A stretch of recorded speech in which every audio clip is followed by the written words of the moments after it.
On your election headquarters, we've got 7 days to the December polls. The Electoral Commission is currently holding a press conference on preparations for the December 7 elections. We'll take you there now. Speaking is the chairperson of the commission, Madam Jean Mensah. Greater Accra has the highest number of female and male registrants. And the region with the lowest number of female and male registrants is Northeast region. We will make available the details to you at the end of this session. Below is the total number of registered voters per region in the final voters register. Western region has 1,187,333. Central region has a total of 1,567,756. Greater Accra region has a total of 3,528,996. Volta region has a total of 924,116.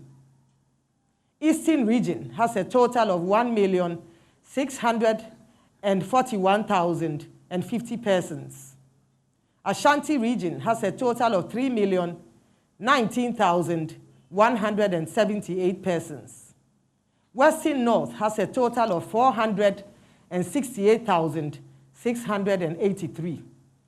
Ahafo region has a total of 316,970. Bono region has a total of 653,378. Bono East region has a total of 594,610. Oti region has a total of 358,552. Northern region has a total of 1,050,016 persons. Savannah region has a total of 298,404 persons. Upper West region has a total of 469,753. Upper East region has a total of 289,529. Northeast region has a total of 289,529. Upper East region has a total of 659,317. This adds up to the total of 17,029,641. So 641. Yeah, 7,027,641. I'm sorry. I will now address the issue of persons whose names were placed on the multiples and exceptions list. For the information of the general public, this information has been provided to all political parties. It was provided together with the main register, as well as the special voting list, the transfer lists, amongst others. It was provided to them on Saturday, the 7th of November, 2020. Now to the multiples list. The total number of multiple registrations on the multiples list today stands at 15,860. We have seen a decrease in the number because some of these persons proceeded to court and had their objections overturned by the court. By its name, this list refers to the number of multiple registrations done by unique individuals. It does not refer to unique individuals. As such, if a person registers 5 times, all 5 registrations will be recorded on the list, although the 5 registrations were undertaken by one person. The total number of unique individuals who conducted the multiple registrations is, however, 7,890. So we have 7,890 persons who conducted the multiple registrations, amounting to 860,000. It is instructive to note that the multiples list is not generated by staff of the commission. This list is generated by the software when it detects multiple registrations by a unique individual when the same set of fingerprints appear for persons bearing different names. The system picks this up and isolates the registrants. This is not done by the Commission staff. In short, when the system picks up the same fingerprints registering for persons using different names, the system has the ability to isolate this and put them on a list. It isolates these fingerprints and puts them on the list because it detects that the same fingerprints has registered for more than one person. And it's important to note that this list is not generated by the staff of the Commission. I emphasize this to allay the fears or perception of the Commission deliberately removing names of registrants from the register. When a person with a unique set of fingerprints registered multiple times, this is flagged and picked up by the system, and the names and details are isolated on the multiples list. Again, there has been the perception that the EC is deliberately removing persons from the register and placing them on the exceptions list. This is false. The exceptions list refers to unique individuals who conducted various forms of electoral malpractices, including underage voting, voting by foreigners, underage registration, registration by foreigners, and registration by persons who are not ordinarily resident in the area or community where they wish to register. To date, we have a total number of 13,997 persons on the exceptions list. It is important to note that the list was developed as a result of the citizens at the grassroots level challenging and objecting to registrations of certain persons. During the registration exercise, a number of persons had their registrations challenged. As a result, they were not provided with their voter ID cards. Additionally, during the exhibition exercise, a number of persons had their registrations objected to for some of the same reasons mentioned above.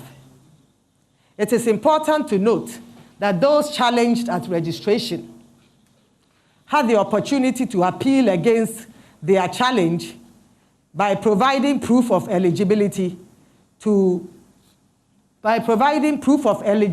be registered to the District Registration Review Committee set up by the Electoral Commission to hear these cases.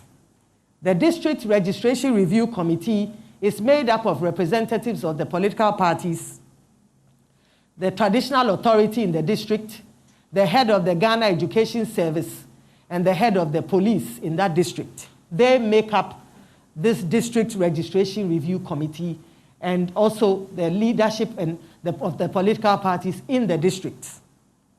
It's important to note that some of the challenged persons had their challenges overturned, and these persons were then provided with their card and included on the voters' register.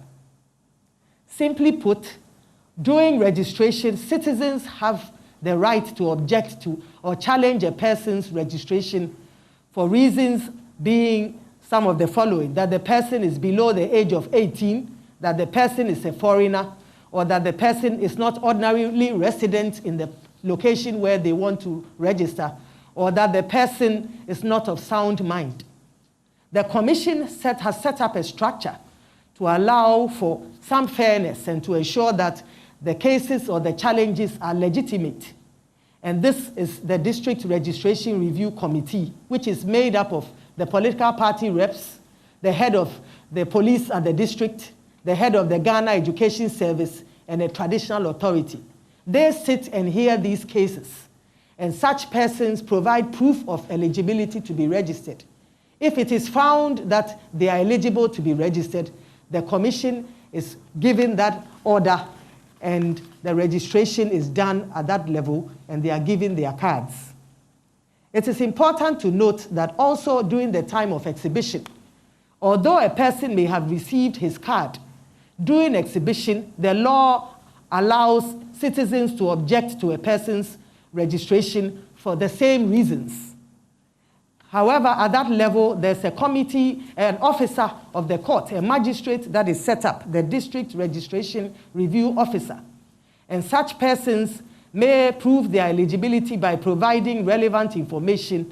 And if they are found to be eligible to be registered, they are allowed to be registered, and their cards are given to them. So these are processes that the Commission has put in place to ensure fairness and transparency, and to ensure that persons are not marginalized for a person's own selfish interest. It is important to note, and therefore if you appear before them and you prove your eligibility at registration, you are put on the register. At exhibition as well, you are also maintained on the register and your card is given to you. It is important to note that a number of these persons whose appeals were not granted by the District Registration Review Committee and by the District Registration Review Officer sought redress at the High Court.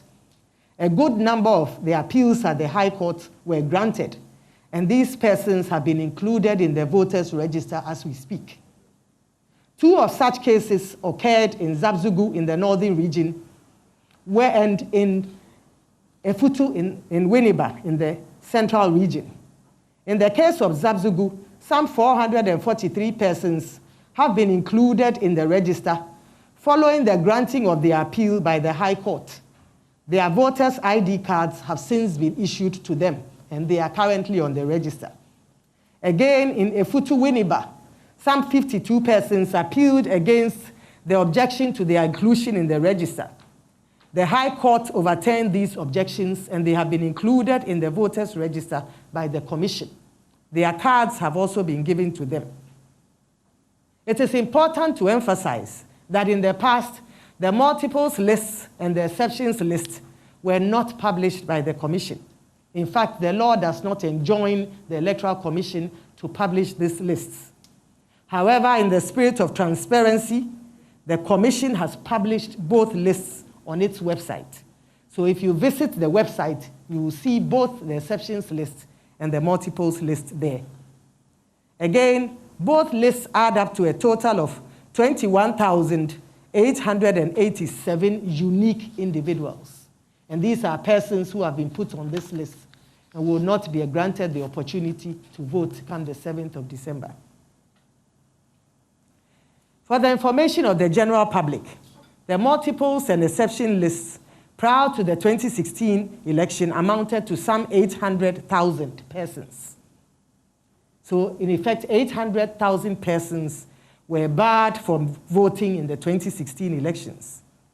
Today, by virtue of the new registration that enjoins every eligible Ghanaian to register, these persons have had the opportunity to register. And I do not believe that they will commit the crimes again. I do not believe that any of them, or I hope that none of them are part of this 21,887 persons who have appeared on this list.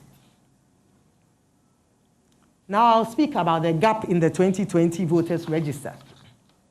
And by the gap, I'm referring to the number of persons who registered during the just ended registration exercise, but whose names are not in the final register.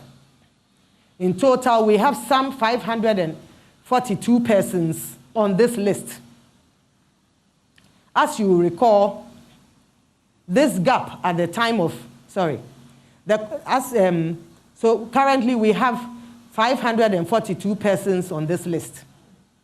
And how we arrived at this is that following the exhibition exercise, the Commission took a thorough review and analysis.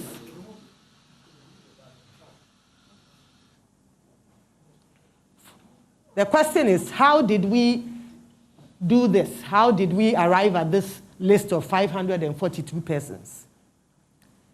And we did this because following the exhibition exercise, the Commission took a thorough review and analysis of the register and took steps to reconcile the number of persons who actually registered with the number of persons on the voters' register. We relied on the end-of-day reports generated by the biometric voter registration kits and compared the actual number of registrants on the end-of-day reports to the final provisional voters register at the time. At the end of the day, it was revealed that 542 persons had registered but were not captured in the register. You will see the breakdown on our website, so I think there's no need to go into it. In our determination to ensure that every eligible person who registered is given the opportunity to exercise his or her franchise on the election day, the names of these persons have been published on our website and at the district offices throughout the country. It is important to note that they will be provided with the opportunity to vote, and they will be manually verified. The Commission will send their details on the missing names list and their Form 1A and the Form 1Cs to the polling stations where they registered, and they will be granted the opportunity to vote should they appear on voting day. So this list these persons have been put on a list we call the missing names list. And their Form 1As and Form 1Cs are being sent to the polling station where they registered. Should they appear on the election day, they will be granted the opportunity to vote. They will do so manually through the manual verification process, and they will fill a form to go through this. It is also important to note that following the data freeze, which allowed for the generation of the registers and allowed for the preparation of the biometric verification devices, the Commission received some court decisions reversing the decisions of the District Registration Review Officer. In total, some 55 persons on the multiples list had their objections overturned. What this means is that the Commission is enjoined to grant them the opportunity to vote. However, since the data was frozen at the time the court's decisions were received, they cannot be included on the database for now. What we are doing is to add them to the missing names list to enable them vote, and they number 55, and we have the court proceedings to justify their inclusion in the list. Additionally, some 233 persons were placed in wrong polling stations.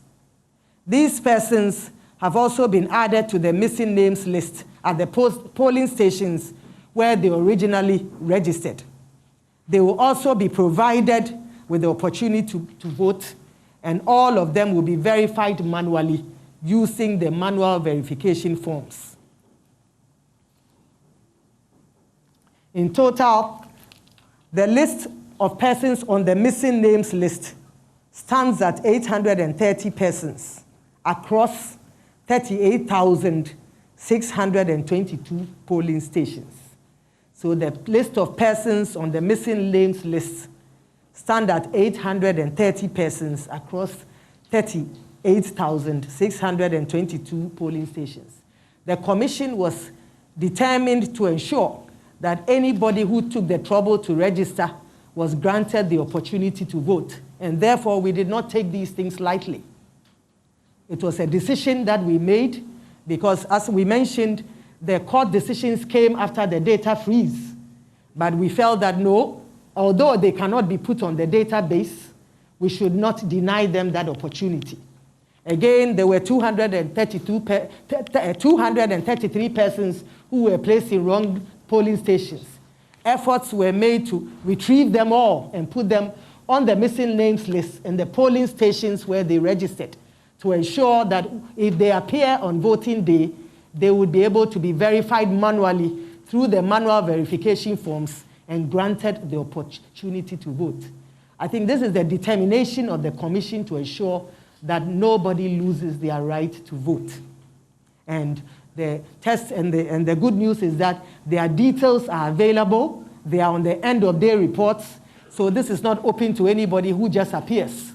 Your names are on the end of day reports. Your Form 1A and your Form 1Cs are sent to that particular location. And your name, specific name and details are on the missing names list. This list has been published on the Commission's website. Final voters register on the website. For the information of the general public, the final voters register has been posted on our website. The register does not contain the biometric details of registrants. It contains their ID card numbers and ages. And it also contains the names of their polling stations and their details. The Commission replaced the register originally posted with the current register online in order to make it more functional and user-friendly. As you all know, the Electoral Commission is enjoined by law to publish the certified copy of the final voters' register in a manner determined by the Commission. As such, the Commission has elected to make the register available in 2 electronic formats to allow registered voters seamlessly check their details ahead of the elections. The final voters' register is available through the Commission's website, registers.ec.gov.gh. On the Commission's website, the register has been published in 2 searchable databases, one for the special voting and one for the main voting on the 7th of December. Voters registered for special voting on the 1st of December are advised to use the special register option. Every other voter should use the main register option. To access a person's details, the registrant is required to enter their 10-digit voter ID card number on the website application to confirm their details ahead of the December 2020 election. The second option available for checking a person's details is by using the USSD code *711*2020. *711*2020. The Commission has provided a USD code for registered voters to check their details on all networks. To access their details, registered voters need to dial *711*2020 hash, sorry, *711*2020 hash, *711*2020 hash. I'm sorry about that. On any phone and network, enter their voter ID card number and their polling station code where they registered. So the Commission has provided a USSD code for registered voters to check their details on all networks. To access their details, registered voters need to dial *700*2020 hash on any phone or network, enter their voter ID card number and polling station code where they registered. Please note that the polling station code, as well as the ID card number, is on the voter's card. And so you can obtain it from there. A voter will get the response on their phone, which will contain the full name of the voter, their voter ID card, and date of birth, their polling station code, and their polling station name. The good news is that this service is free. The publication of the final voters register in these 2 electronic formats will enable voters ascertain their details to enable them go through a seamless voting process on election day. We entreat persons who have issues with their registrations to contact their nearest district office across the country for immediate remedy. I come to the issue of special voting. As you may be aware, the Electoral Commission reached out to the security agencies and media houses to inform them about the special voting facility. The letter requested them to send details of their members who wished to take part in the special voting exercise to the Commission. We are pleased to note that the special voting list has been compiled and it has been published on the Commission's website.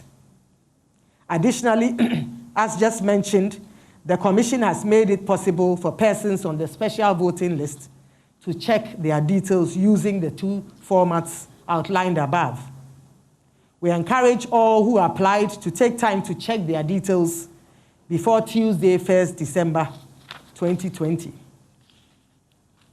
This year, the Commission provided the special voting list to representatives of institutions who apply to vote during the special voting tomorrow, the 1st of December. The final special voting list contains 109,557 persons from the various security agencies, media houses, and the Electoral Commission staff. It is instructive to note that this is the highest number the Commission has recorded for special voting in its history. It is also important to mention that the Commission received a number of applications well after the deadline. While some were considered, others came a little too late when the database had gone through the data freeze. Once the database went through that process, no changes or transfers could be made. And all lists received after the data freeze could, however, not be processed. It is important to note and to encourage the public to disregard the information going on social media that the Commission has prevented security agencies from registering. This is not true. Every officer who applied on time and provided the correct voter ID card details was duly registered. Unfortunately, we had an issue with our media partners. I'm sure some of you are aware of this. And as there were some discrepancies between the lists submitted by the Ghana Journalists Association. The soft copy of the list submitted to us was different from the hard copy. We were under the impression that they contained the same persons. It was only after the data freeze and the publishing of the special voters list that it was revealed that the hard copy had more persons on there than the soft copy.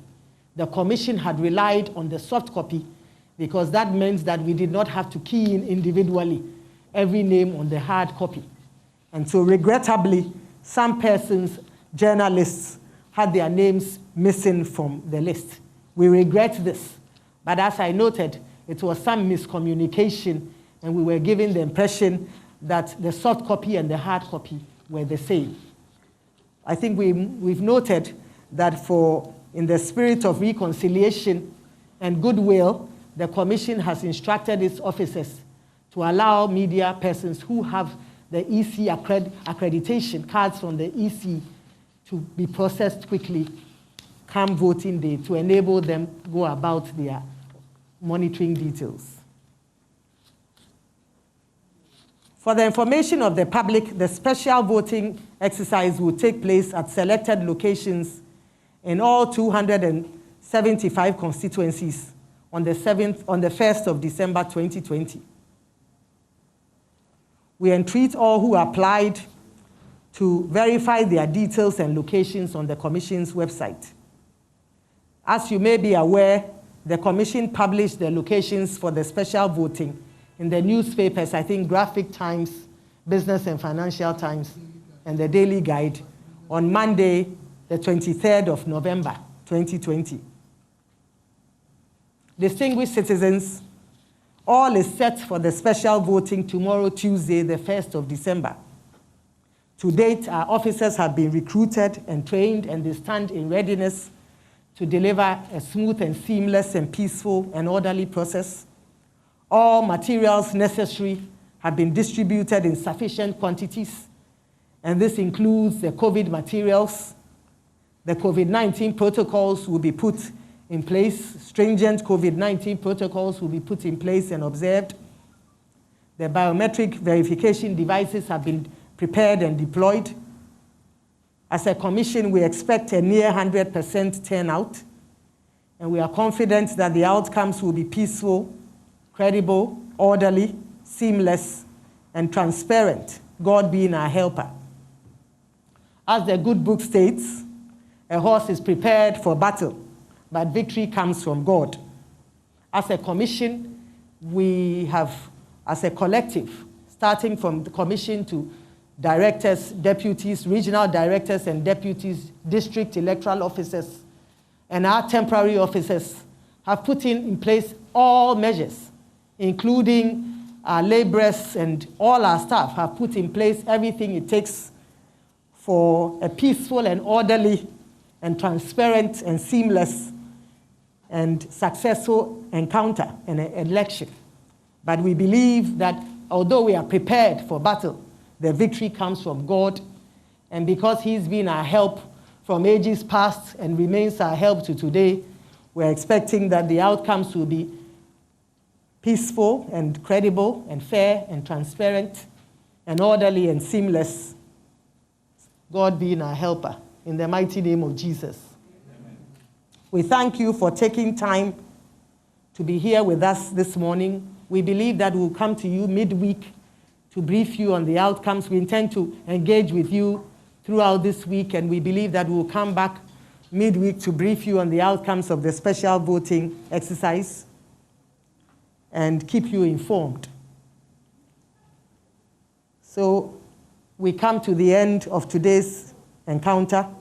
As my friends in the media usually say, until we come your way again, it's been me, Jean Mensah, reporting from the Electoral Commission headquarters of Accra.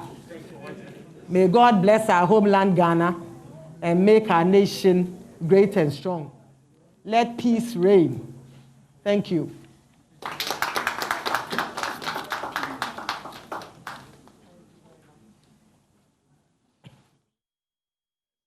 For those that would have to travel outside of Accra to report on the elections, but will leave either a day or two before then, would they be given the same opportunity to cast the ballot wherever they will be?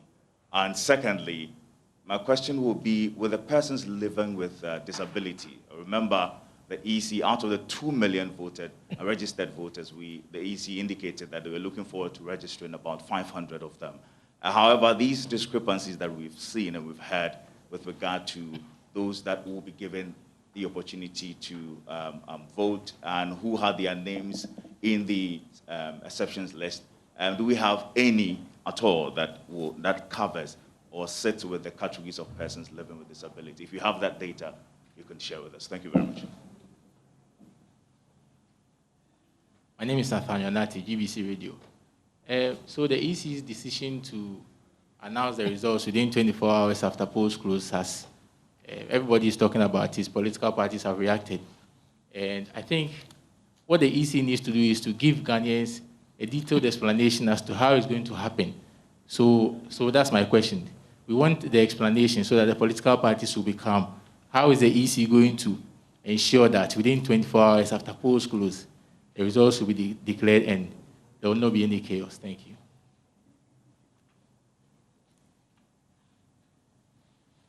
Okay, thank you very much. I think I'll take the last question first. I can assure you that the elections will be peaceful and they'll be violence-free and orderly and seamless in Jesus' name.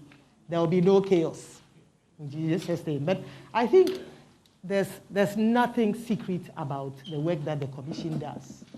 And the question we should ask ourselves is, would we rather have the elections declared after 1 week?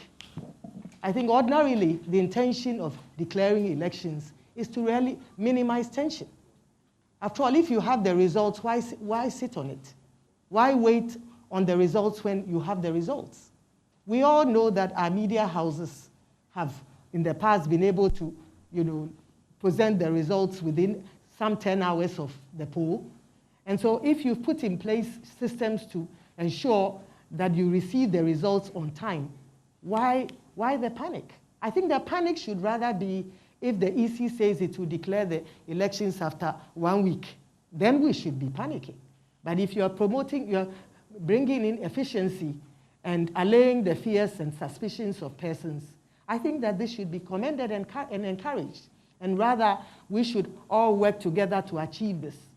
I think it's a very simple process. Our processes still remain virtually manual, and the EC is not engaging in some complex electronic transmission of results to enable us to achieve that. It's still a very simple process.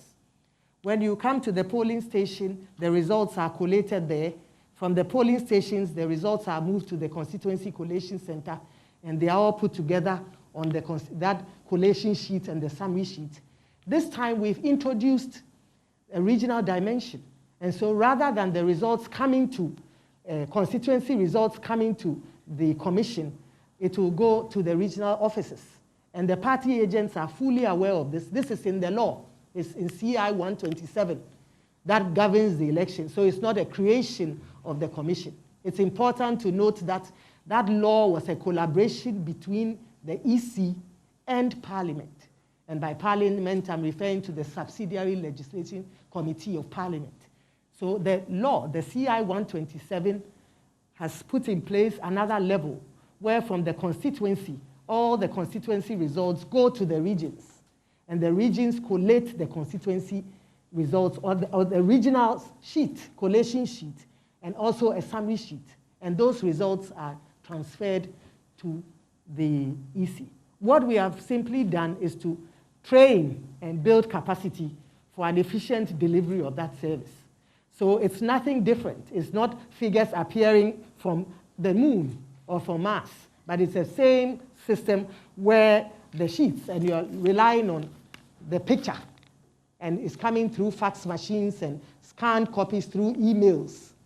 So it's not figures coming through, but the picture of the sheet from the regional collation and, of course, the regional summary sheet as well. So it's just capacity that has been built and efficiency has been injected into the process. And the whole idea is that, yes, the intention is not cast in stone, but the intention is that you're working at the efficient system so that if you receive all the results, you will declare it in 24 hours. There's no point receiving the results and we taking a chill. We going on holiday and, and having a blast for 2-3 days and say, let's keep the nation in suspense. Because really, there's no point in doing that. So you receive it, the results are accurate, they are satisfied, you release it. So that's a very simple process. And that's what we intend to do. And all things being equal, if you receive it, you would let the citizenry know.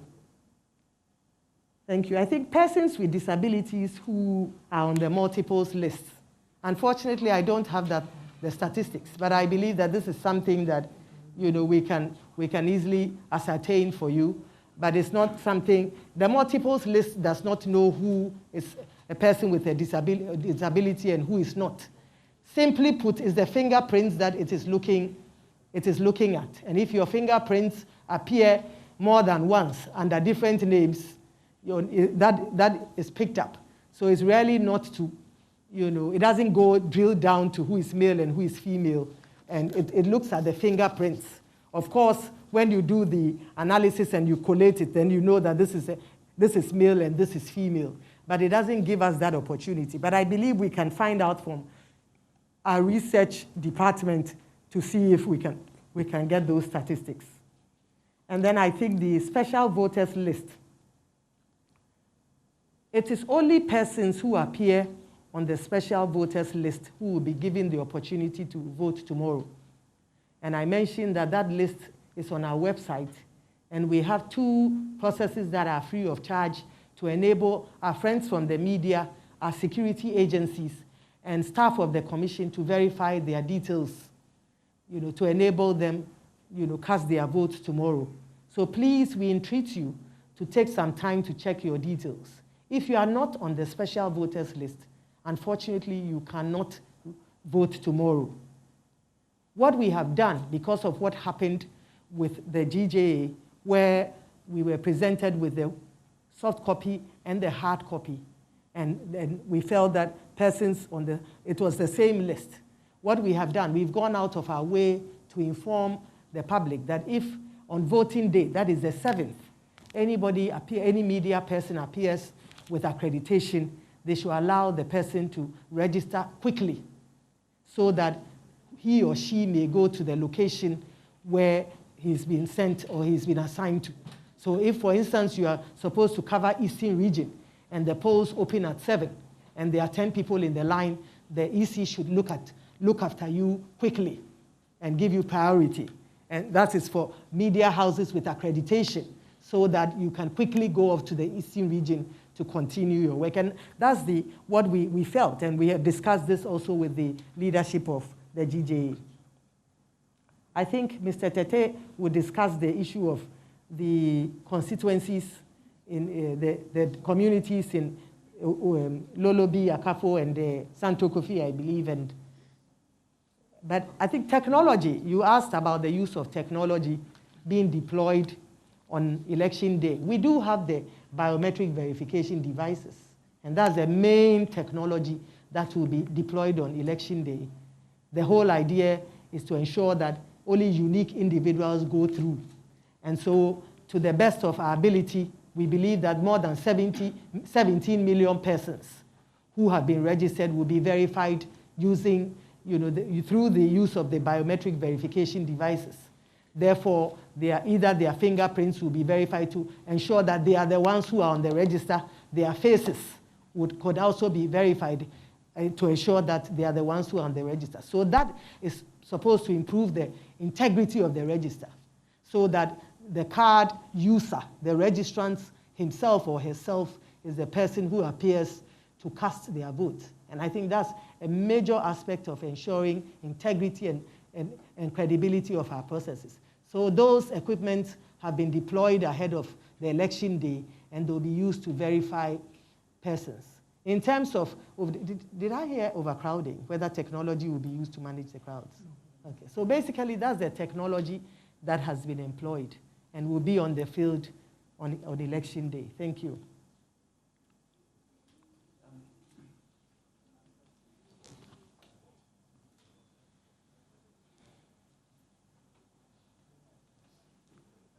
Sorry.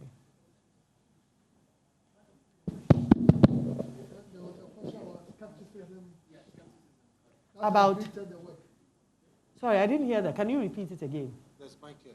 Oh, I think that, when I was a student in law, we had a Latin term we called res ipsa loquita, and it means the matter speaks for itself. I think that we provided Ghanaians with timely and regular updates on the state of affairs. Never has there been such a transparent process. The details of registrants are available online. Registrants are given the opportunity to check their details using 2 formats, free of charge, either on the website or on your telephones, in comfort. Also, these lists that have never been published in the history of the Commission have been made available. The cloaks of secrecy that have hitherto surrounded the EC have been removed, and the Commission's activities have been demystified. Everything from beginning to the end has been made bare and laid bare for every citizen who cares to know. Not some, but every citizen who cares to know. I mean, this is the first time that you are provided with details of persons who are missing on the register, the category being persons who registered, but their details cannot be found. We have done a thorough audit of the end-of-day reports vis-a-vis the register to draw them out. The multiples lists who have gone to court, even after the data freeze, 55 of them have been given the opportunity to register. That name is on the website. And those who were wrongly placed. I mean, there's so much transparency about this process. I don't know what more we can ask for. And it's important to know that the parties have the register. I think you know that. And all these lists. There's so much transparency about this process. There's nothing missing, and there's nothing shrouded in secrecy. And so I would say that res ipsa loquita, the matter speaks for itself. We leave it to the good citizens of this country to judge. And I know that the judgment will be a good judgment in favor of the Electoral Commission. Thank you.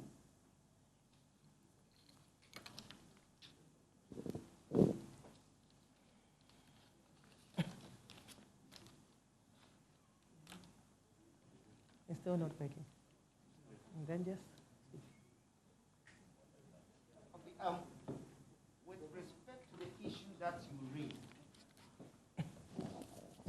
the 4 communities, Santo Kofi, Lekwe, Lulubi, and Apafu, and we know that they used to be with the Jasikan district, which is Buem. No, but they were actually sent to the Jasikan district when we created the Utiwat region. And a new district, which is Guan, and as a result, a constituency is in the process of being created. With the constituency, we have to go through a process. We need to amend our CI 119 and then the CI 128. So the answer to your question is this. Voters who used to be with those 4 communities will not be disenfranchised. What we know is that without the amendment of the 119 and 128, they still fall under the Buem constituency. We must take note. We have actually issued the rates of election. We have gazetted it. And the register which is going to be used still has the names of what? Those voters in the proposed Guan district or constituency. So they will not be disenfranchised. They will take part in both the parliamentary and the presidential. So Hawaii, as well as Buem and Jasikan, are going to have their presidential parliamentary elections.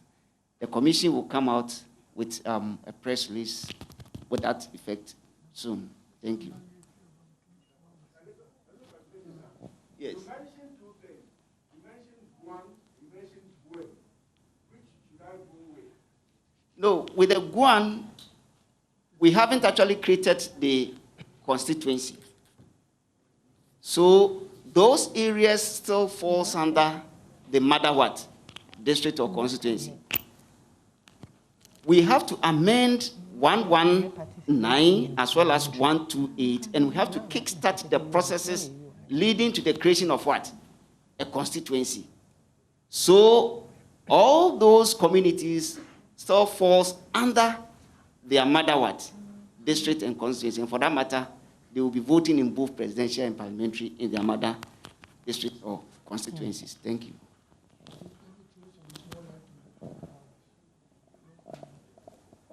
Just adding briefly to the 24 hours result declaration. You know, the current CI talks about regional coalition officers, regional coalition officers. And when you look at 2016, the EC had the chairperson of the Electoral Commission as the returning officer. So all the constituency results were coming to the head office of the Electoral Commission for collation, the announcement, and the declaration. In the current CI, this is what is in the CI.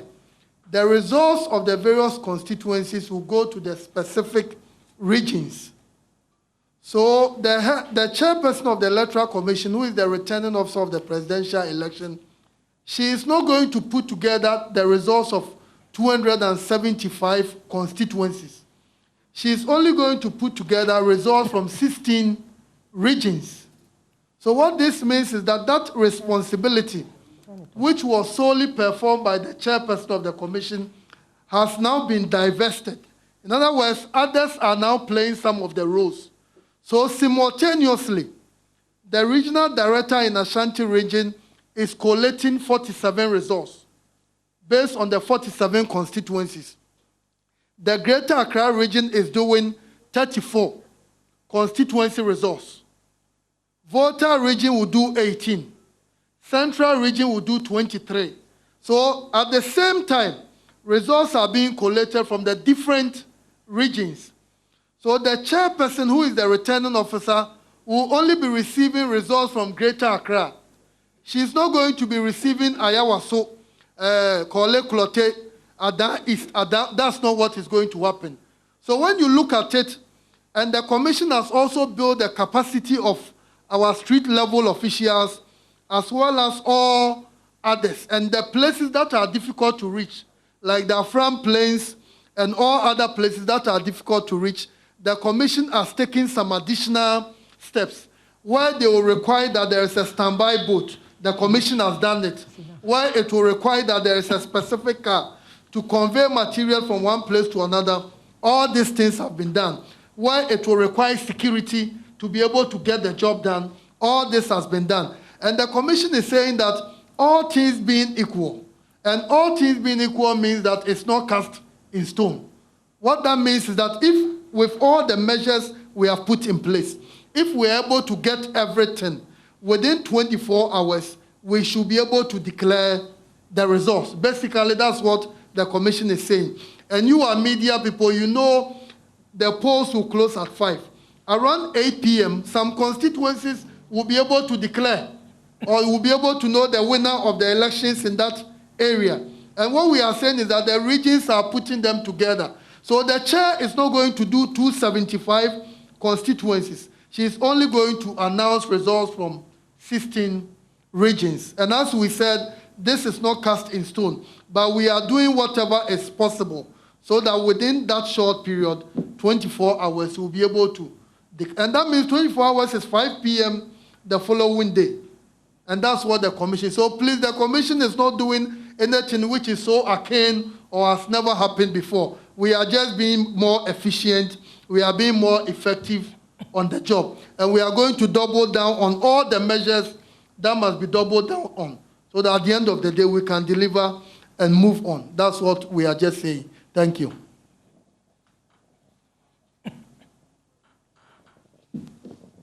In the absence of any further questions, I think we'll draw the curtain down on the let the citizen know. I think you may want to go early and file your stories. It's almost 12 midday. Yes, so our doors are still open. We operate an open door policy. Yes, Parker.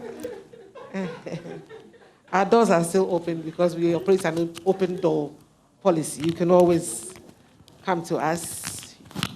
You know the process. Thank you very much. Let me thank you most sincerely for availing yourselves for today's edition of Let the Citizen Know. Would like to call on Mr. Michael Wedu to say the closing prayer. Mr. Michael Wedu.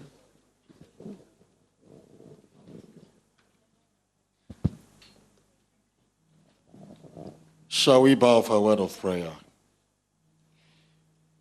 Our Savior, our Lord and Master Jesus,